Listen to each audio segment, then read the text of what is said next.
Hi, how are you girls? All good. Thank you very much for inviting us. Thank you for your time.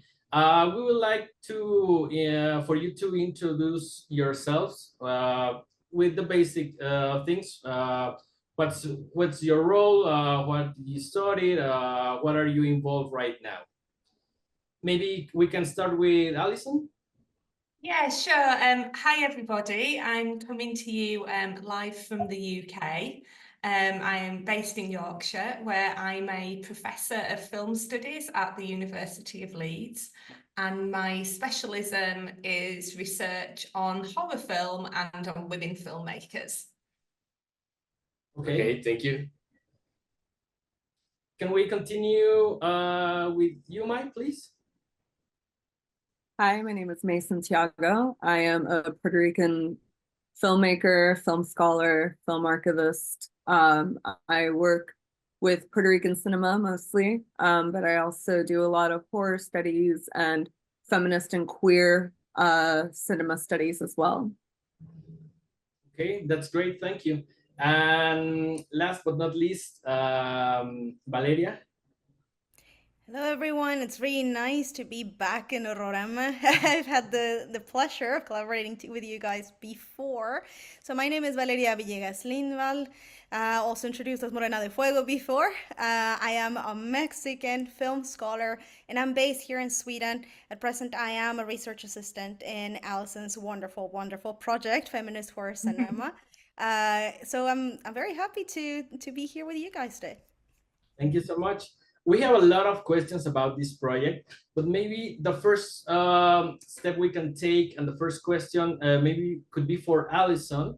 When did you started this project and how did it started to become a reality? Like assembling a team and thinking about the main themes about the global history of horror.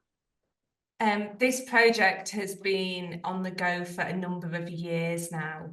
It's a big project. So in 2020, I published a book in the September of that year called Women Make Horror, which Val did a wonderful chapter for. And pretty much as soon as it was released in the September, I started thinking about this project. I was really aware that we were at the beginning of a really exciting time for horror studies, where the work of women filmmakers was becoming more and more popular and written about more. But I was very aware that all of the writing was taking place around American, Anglophone, European examples, and there were relatively few examples of women filmmakers outside of these contexts being talked about. So I thought, what can I do about that? And how can I get this research out into the wider community beyond academia and to the horror fans who make up a large percentage of the people who engage with my work? So I decided to do it as video essays and accompanying statements, because everybody likes a video essay and they're fun.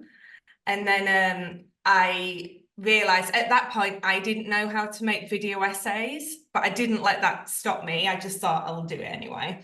And I got training in how to do video essays, and then I put out a call to ask for people to contribute to this special issue.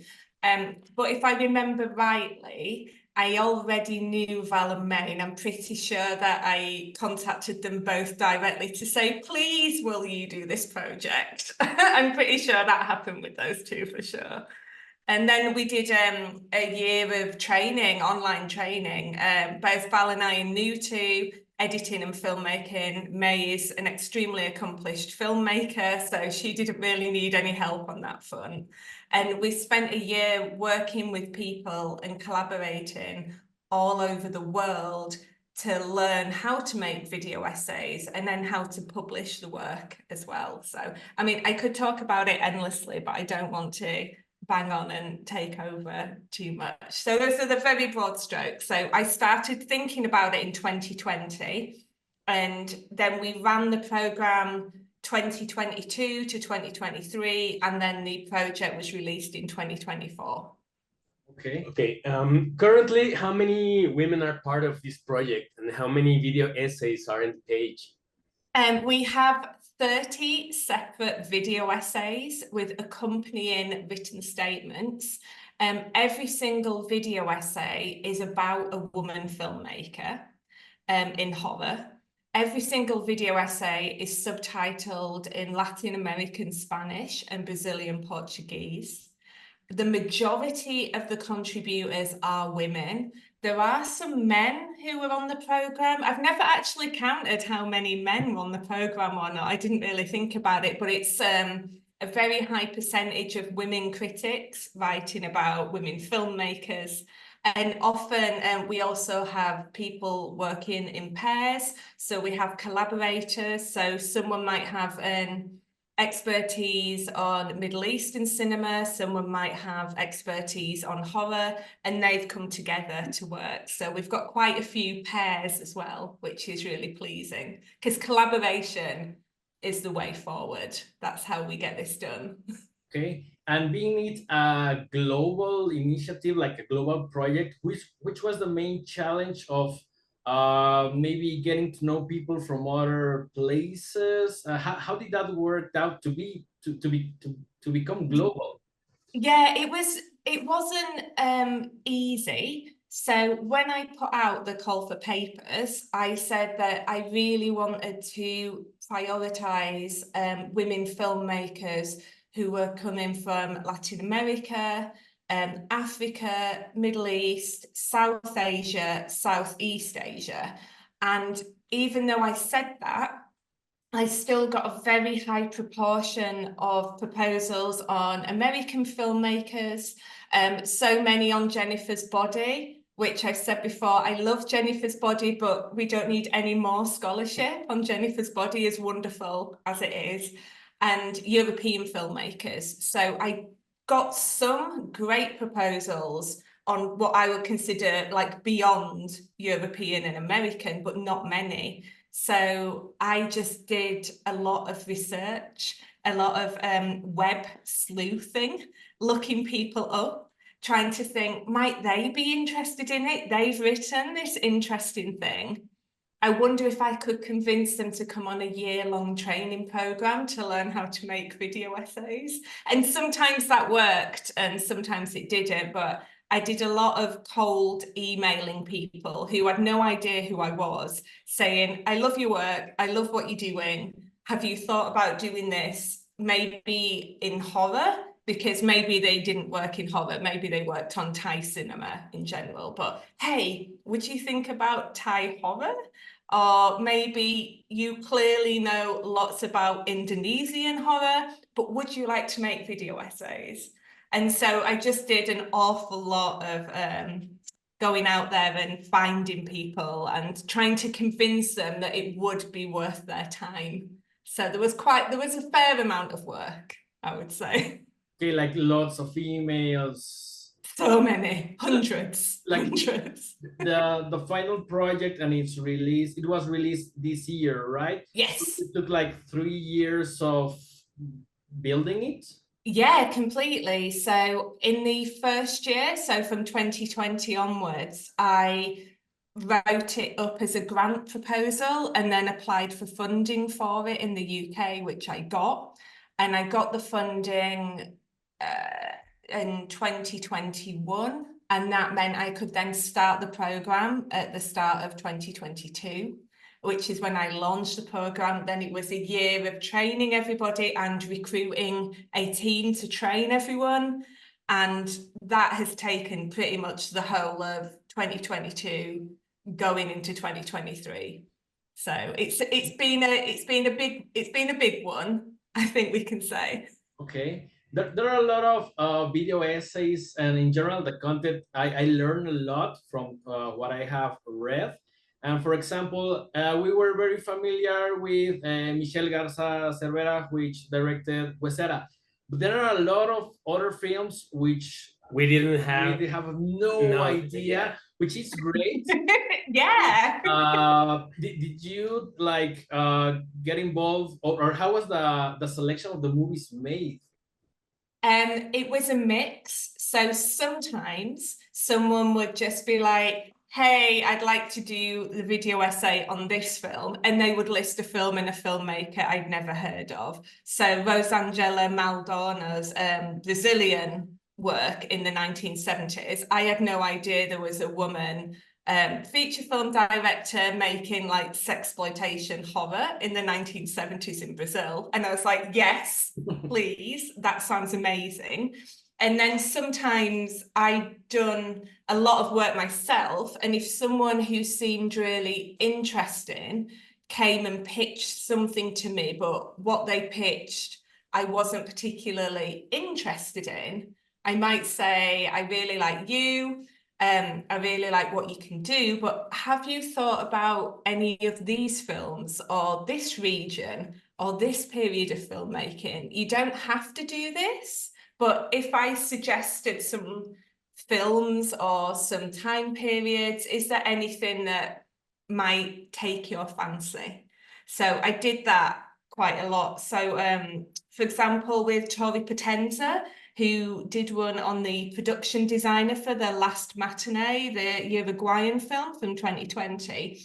Tori definitely wanted to be involved with the project. And she pitched me a few things and we were like, they're fine, but I knew I wanted Tori. And then I was like, well, have you seen The Last Matinee? And so Tori went away and watched The Last Matinee and she was like, yes, I can work with this.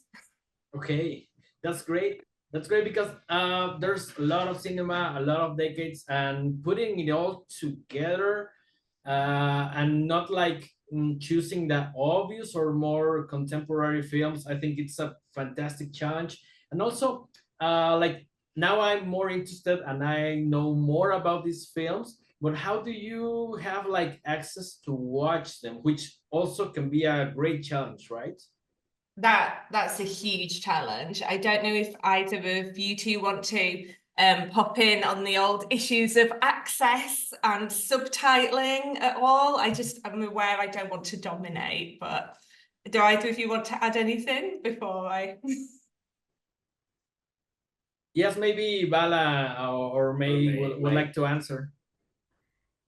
Yeah, sure. I mean, I was thinking just to piggyback a little bit on what Alison was saying, because this has been such an interesting, incredibly enriching project. I'm like super grateful. I mean, aside from singing the praises of Alison's works and all of the collaborators' works all the time, I think that this is just an exceptional effort, and also thinking through how accessible can feminist knowledge be to like the regular audience, like what we do as scholars and what we do, and to looking into these films in a very wide, kind of like global range, also speaks to the currency of academic knowledge, like aside from that kind of ivory tower kind of thing.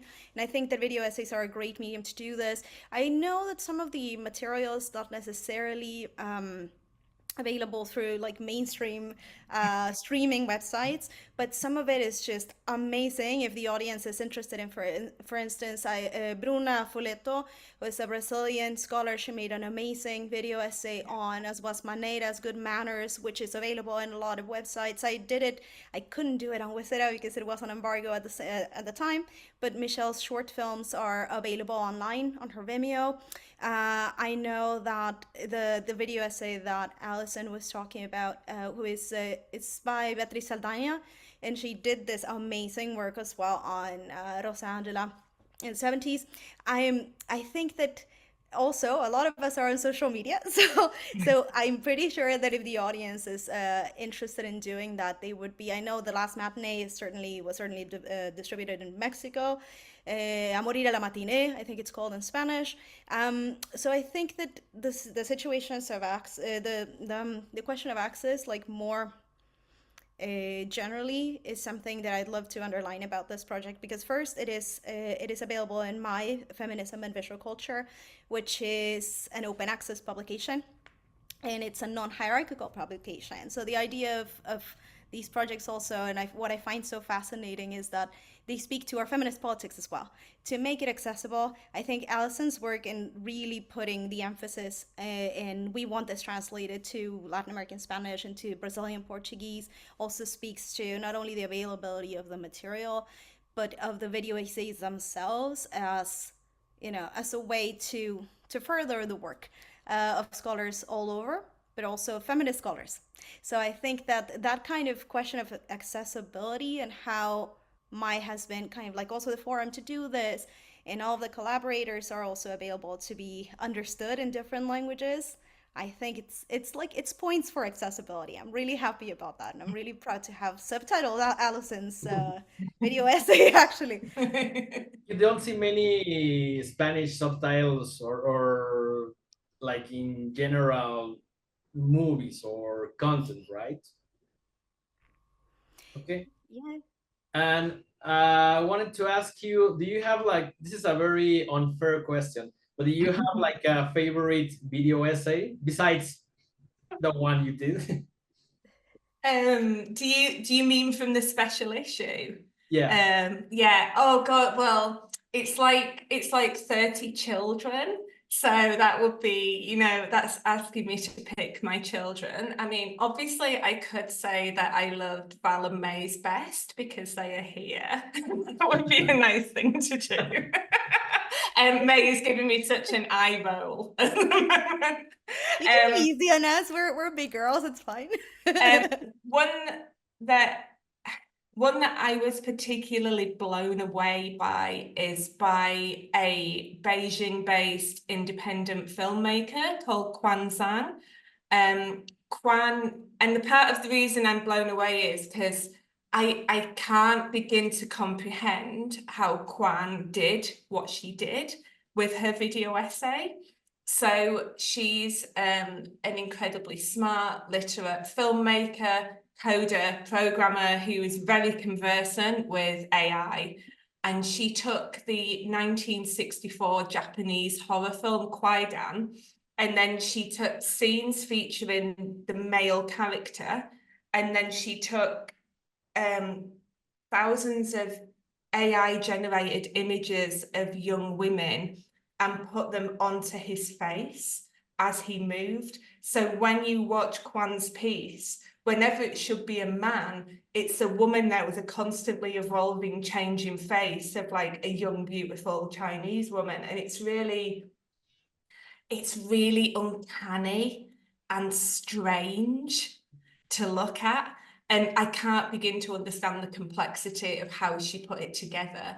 But because she's a smart filmmaker, it isn't just that what she's done is technologically staggering, it's her awareness of filmmaking. So the soundtrack in comparison is very sparse.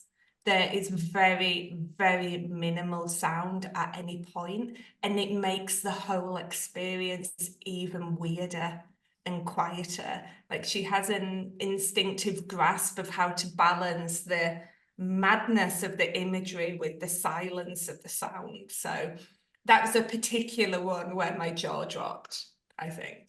Okay. And how about you, May? Do you have a favorite one? No, not really. I just am here to support. I mean, I think everyone is super talented. I mean, Alison's is incredible. Valeria's, you know, plays like a really great punk film. And I mean, Issa's is also really great. She did a really experimental one. But yeah, I mean, these are 30 different, very different video essays. I think they all stand on their own for very different reasons. And it's remarkable that they are finished and that they are as good as they are and that they represent different aspects of history. So yeah, no favorites here. Okay. And how about you, Val? Besides yours, which is great. I can't tell. You know, I'm really hard on myself, so I can't really tell that mine was a favorite of mine.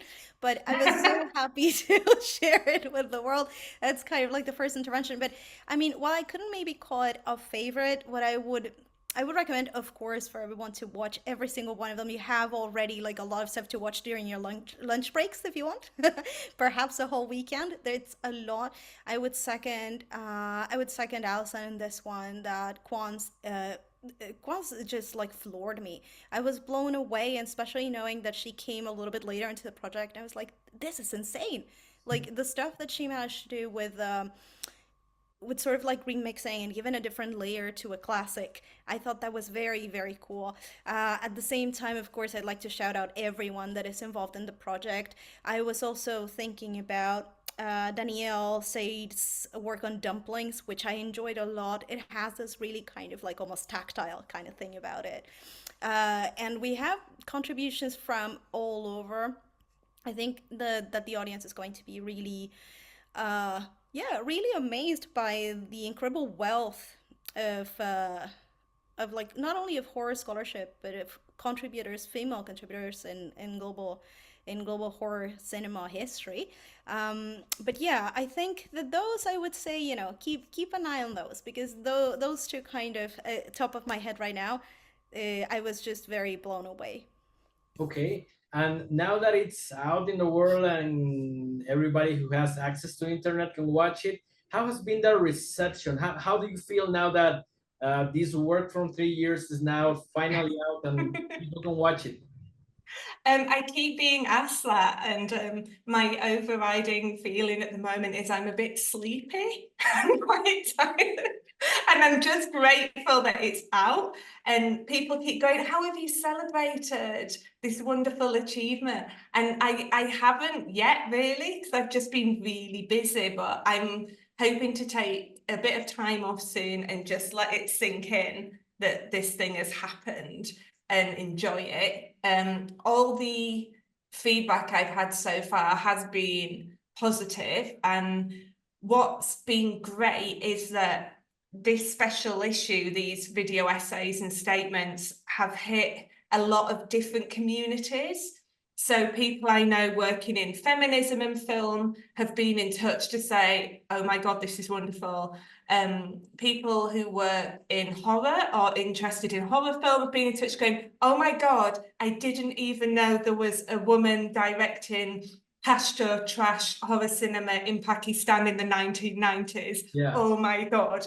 So the horror community has been on it. And then I recently did an interview with the Video Essay podcast, and the videographic community have also really engaged with it. And I've had some great feedback from them as well. So there are lots of different people who come to the project for different things, which is what I was hoping, because I love all of those. I love horror, I love feminism, I love video essays, and it's great to see it going off to all these different places that are close to my heart.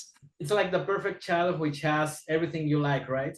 Yeah, exactly. And I don't know about you, Val or May, have you had any feedback on any of it? Have you heard any words around how the issue is being received?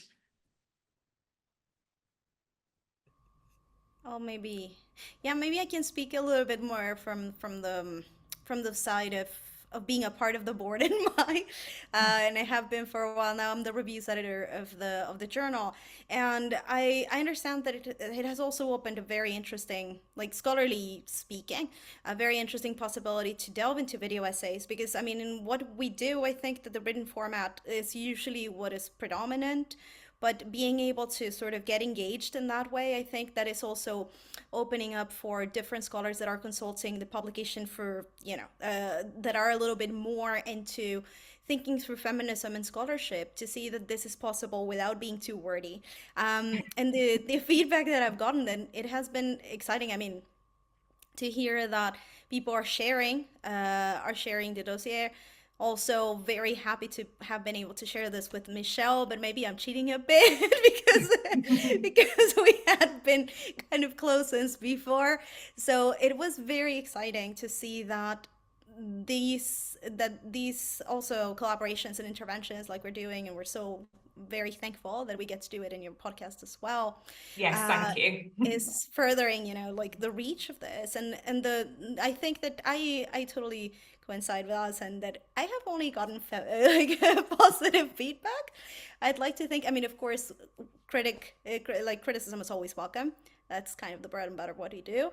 But yeah, I mean, so far I think people are just like more fascinated, and I think it probably is that they're more fascinated. But like, I didn't know that all of this was around. So it's delight and surprise, I'd like to say. Yeah. Okay, that's great. That's great. And maybe it is very soon to think about like the volume 2 of it. But Oh God. have you ever considered it, since there are like a lot of women that are involved in horror that maybe are not the more mainstream? Have you ever considered like a second, or like maybe even movies or directors, female directors? Yes, so I have also been asked about this in response to the publicity.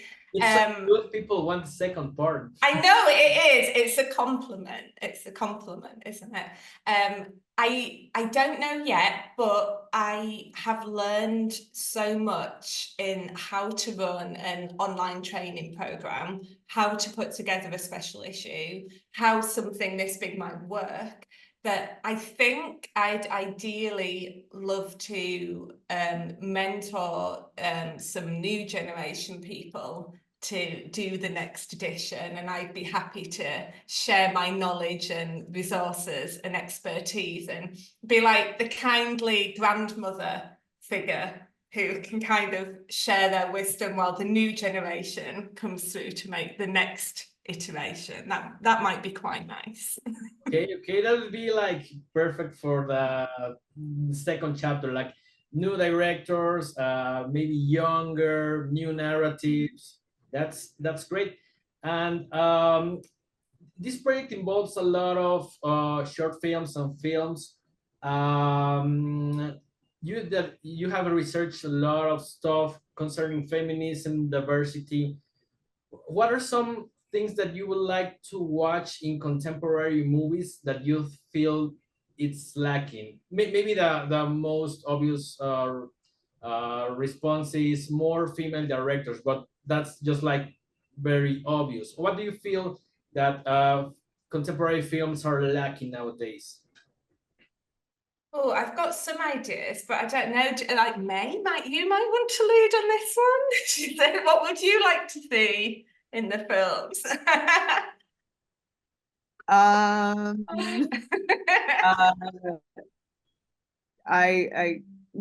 mean, I guess the only thing I can really say is Mexico is in a great position in Latin America to have a really strong film industry, but Mexico is not Latin America overall.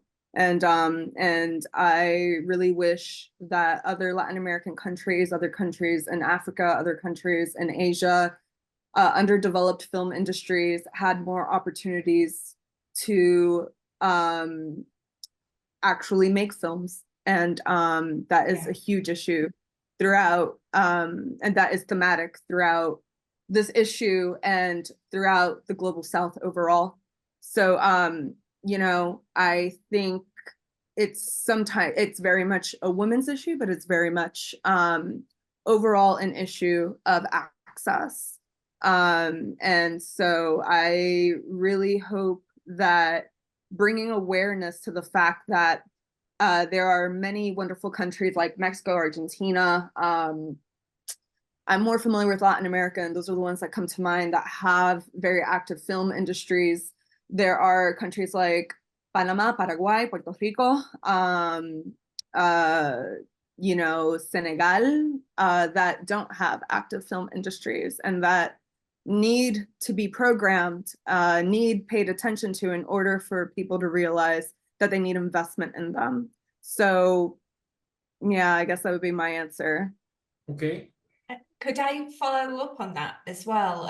One of the great pleasures of doing this project has been seeing May's work go out into the world. So May made a beautiful video essay. I'm going to pronounce it wrong, but Ausencia, is that close-ish ausencia, about the lack of filmmaking opportunities in Puerto Rico, and we've been able to program it and screen it at major theatres in both America and in Europe. And I've had the pleasure of being able to sit with May in these theatres, watching her wonderful film being screened and hearing the feedback. And her video essay speaks precisely to these issues. So it's the work of people like May that really puts this forward in the world, and it's wonderful to see. Okay, that's great. That's great. Anything you want to add up, Valeria? Yes, of course. I think that this is a great issue to also highlight, that there are efforts like even beyond the production, but in the showcasing of these films that are also being helped by women. And I think that's so incredibly important to think through. Yeah, the lack of opportunities that May talks about, that has a great deal to do with the way in which these industries and the way in which they mobilize certain materials. It's a gender issue, but it's also a colonial issue. And it is an issue of like Hollywood and well, not Hollywood, but let's say the global north predominance in these industries. And I think it's so incredibly important to think through the fact that there are so many things happening outside of, as May cites, this idea of like Mexico being the bastion of diversity, because there's so much also going on.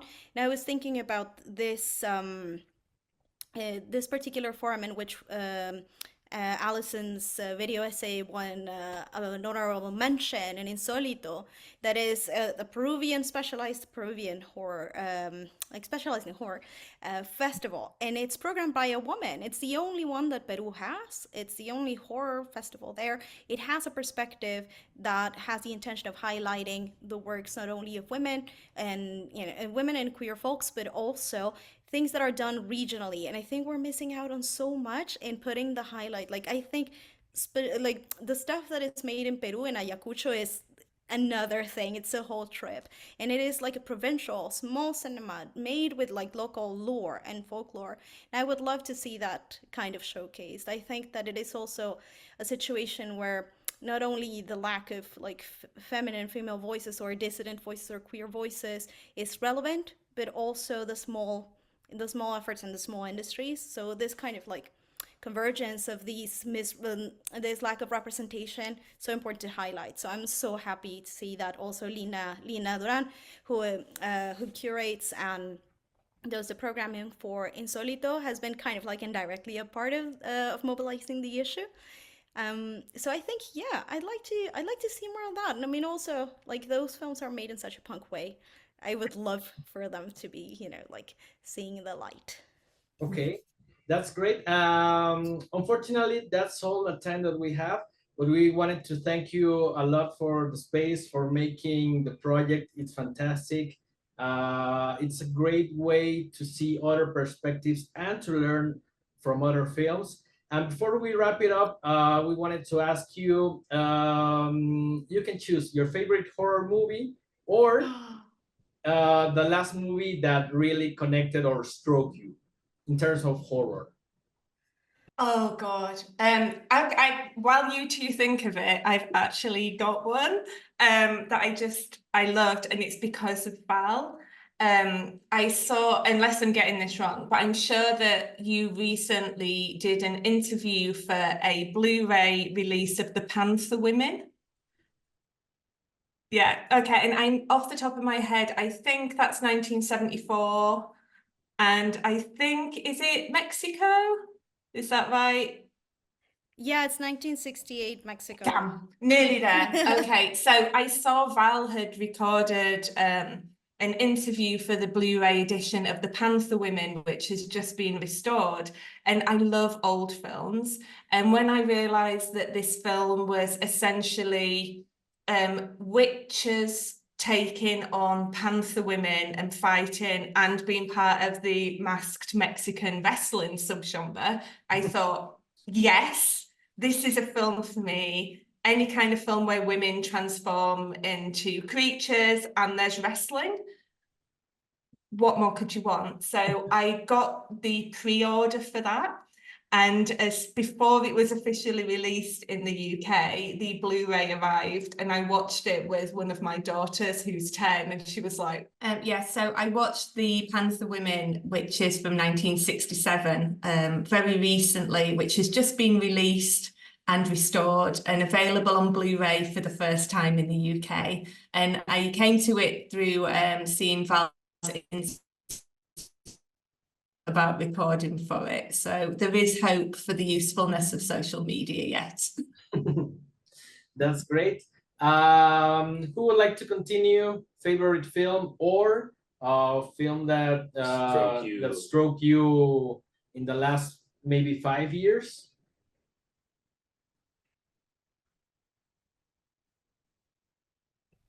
What do you think, May? Still thinking. Then I can go. I mean, I feel like I have rather boring taste. Like I really like things like Possession. Huesera was one of my favorite films of all time. But obviously I know that a lot of people know about Huesera.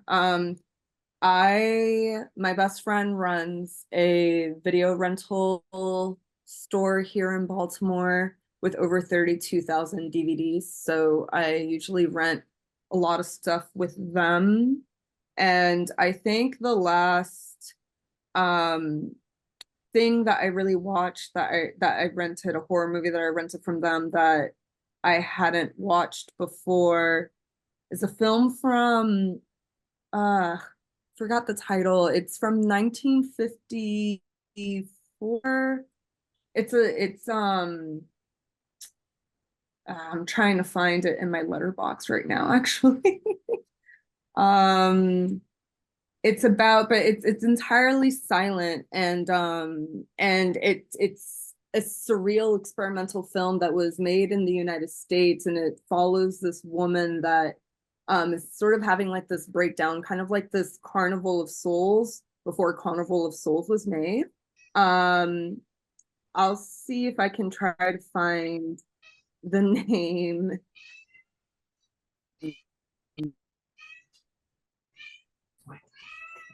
Please tell me that is Boris.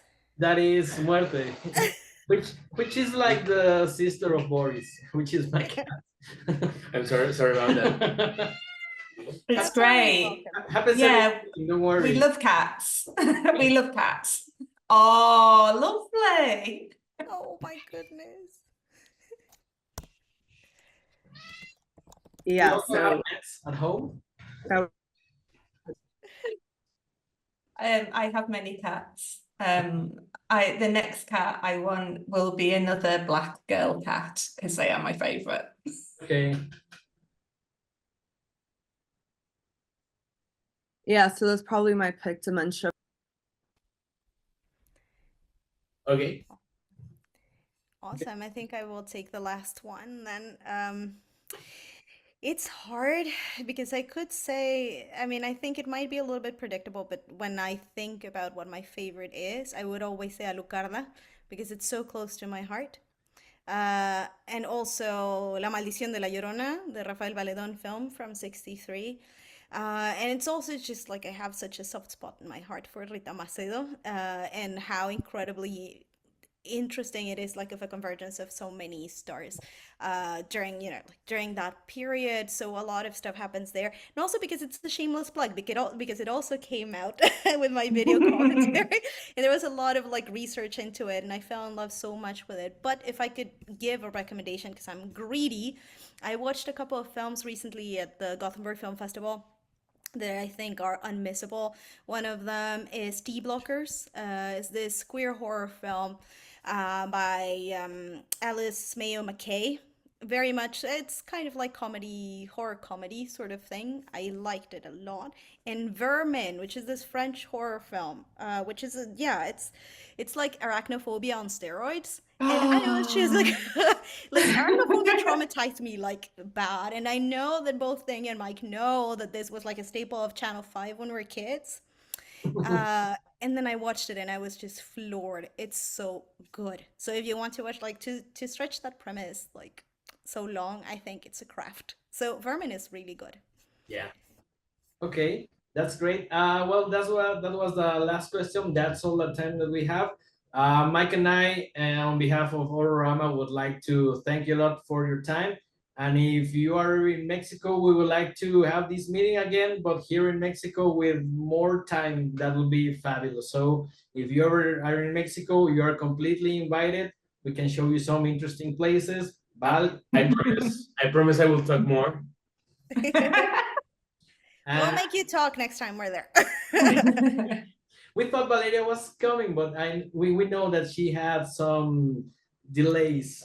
Yeah, it was unfortunate, but I know that next time we'll be able to see each other in person. I'm happy, like it was almost 1 year ago that I teased this at so it comes full circle now. Now it's a full circle. Well, thank you so much, Valeria. Thank you. Alison, thank you so much. Means a lot for us, and we will send Val the show once it's out. Lovely. Thank you so much. Thank you. Thank you so much. Have a great day. Thank you. Bye. Bye. Bye.